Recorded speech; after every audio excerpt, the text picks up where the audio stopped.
Penn State Blitz time here with Greg Pickel. Greg, it just won't go away. We got 4 downs here, but we got to start with the never-ending story of the transfer portal. Yes. James Franklin talked at length about the transfer portal at his last news conference last week.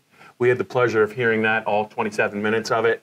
And lo and behold, they lose another player. Cam Sullivan-Brown, a reserve wide receiver, is in the portal. So they're going to lose another player. They also lost a key member of the program. But let's start with Cam Sullivan-Brown and what his loss means to Penn State, if anything. Yeah, I mean, it'll be interesting to see. You would assume if he goes into the portal at this point, it means he's definitely going to leave and not do the Lamont Wade of go into the portal and then come out of the portal. It seems like if you do it after winter workouts start, you're probably done. I could be wrong, but it would seem strange to look around now after winter workouts start. You feel like that would happen already. So, he was going to be the oldest guy in the room, and I think there's probably something to be said for that. But at the end of the day, the depth chart reflected the talent on the roster, and he was behind DeAndre Tompkins and Juwan Johnson. Of course, neither of those guys are with the program now, but KJ Hamler, Jahan Dotson, Justin Shorter. There's a lot of guys. I think they like Daniel George. I think like Mac Hippenhammer, as well. So there's a lot of guys that fill out a receiver rotation that really, I mean, they do change guys throughout the course of the game, but not as much as maybe you'd think. So I think that ultimately he's probably looking for a better opportunity to get on the field.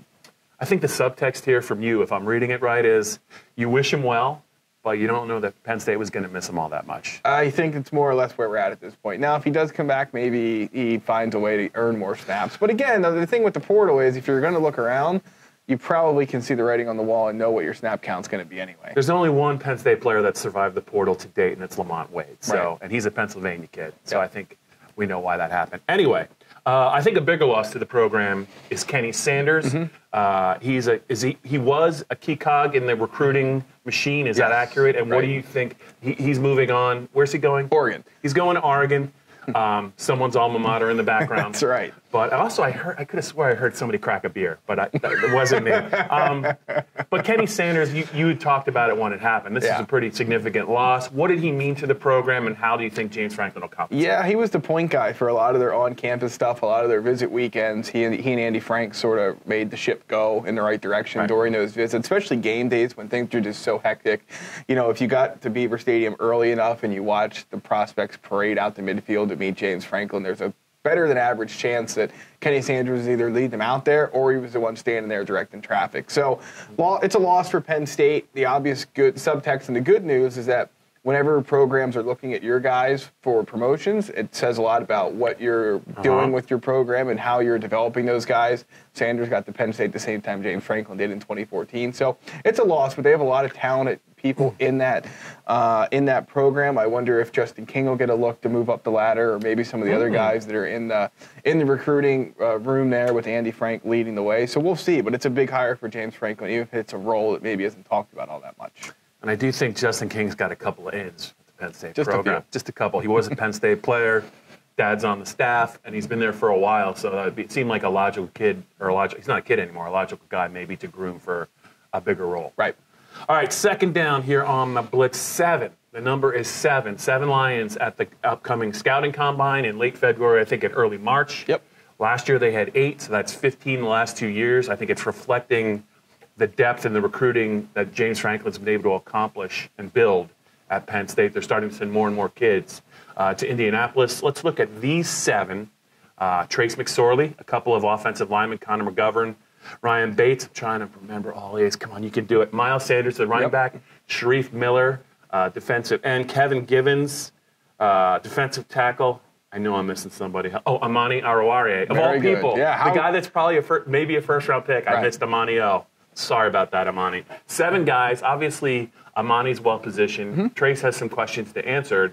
Is there a guy you're looking at it for the combine who could maybe make a big move a la Troy Apke? Yeah, well, that's exactly what I was going to say, Bob. It's a good segue because every year there's one Penn State guy that tests off the charts, and that's a testament to Dwight Galt and his staff and what they do for these guys leading up. And don't get me wrong, some of them go work out elsewhere, but for the most part, Dwight Galt and his staff have been sort of the ones raved about on Combine Day. Miles Sanders is interesting. I think he's going to test, some people are worried about his tape maybe. I think he's going to test and put some of those concerns to rest.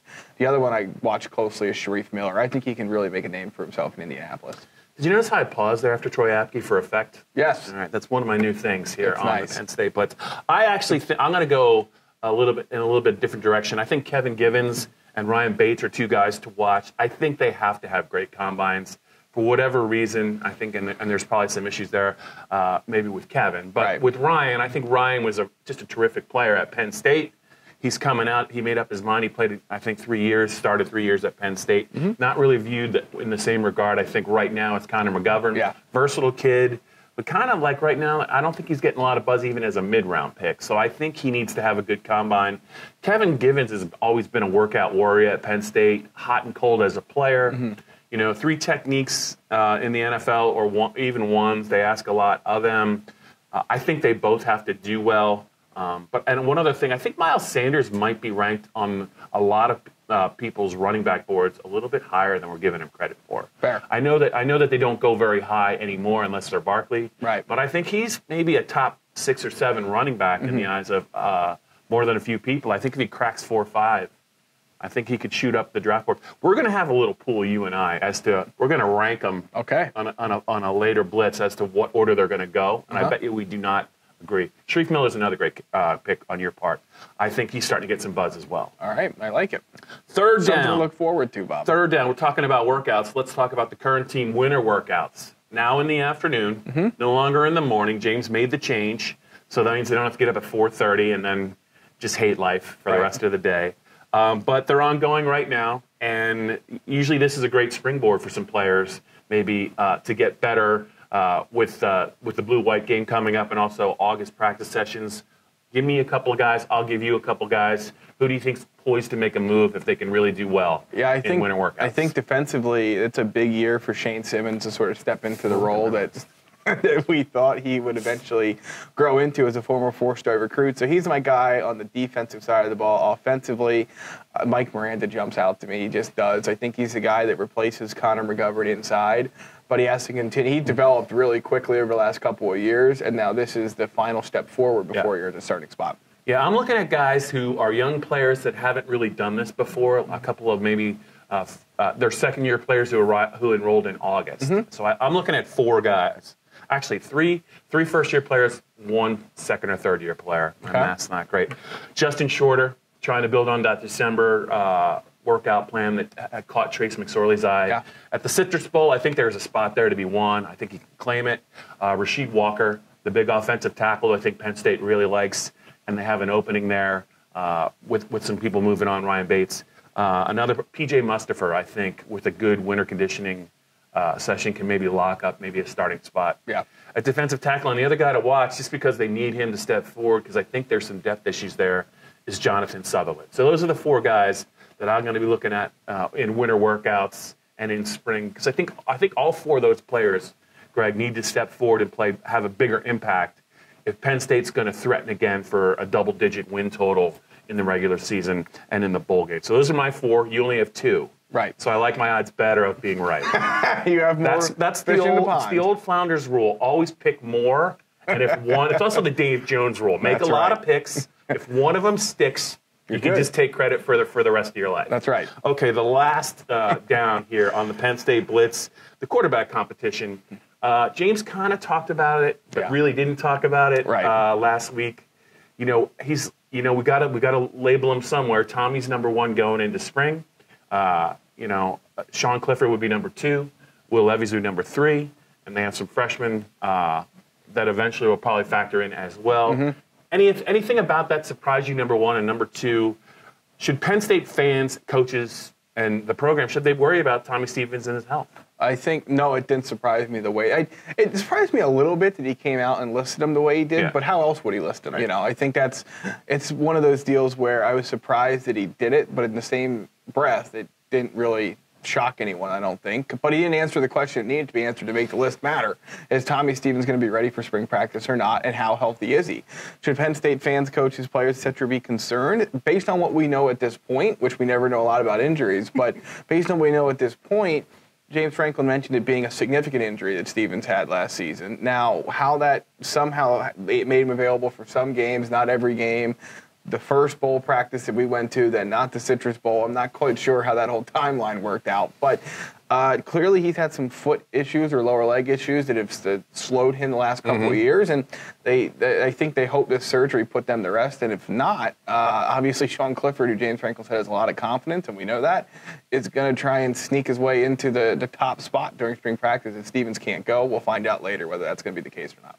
Tommy and Trace McSorley battled throughout 2016's Closer offseason, than anyone thought, Bob. all the way into August before Trace got the job.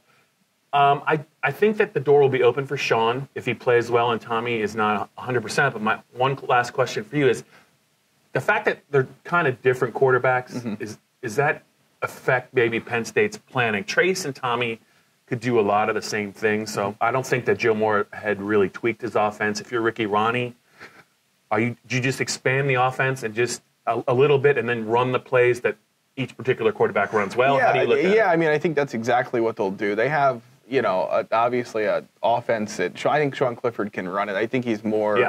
I think he's more like Trace McSorley and Tommy Stevens in the mobility department than he gets credit for. He's not them mobility-wise, but I think he's closer to them than what people might think. So I don't think they have to change things too much. Again, it all comes down to. You could be, I think it would be tough to be a true pocket passer back there, but it comes down to the reads. If you make the right reads, there should be room for you to gallop in if you're willing to go gallop. But if you're not making the reads right or you're refusing to keep the ball and tuck and run every once in a while, then it's not going to matter either way. All right, we covered a lot of ground on this. I feel good about it. That's a wrap for this week's edition of the Penn State Blitz. I have a funny feeling when we return, we're probably going to be talking about that transfer portal again.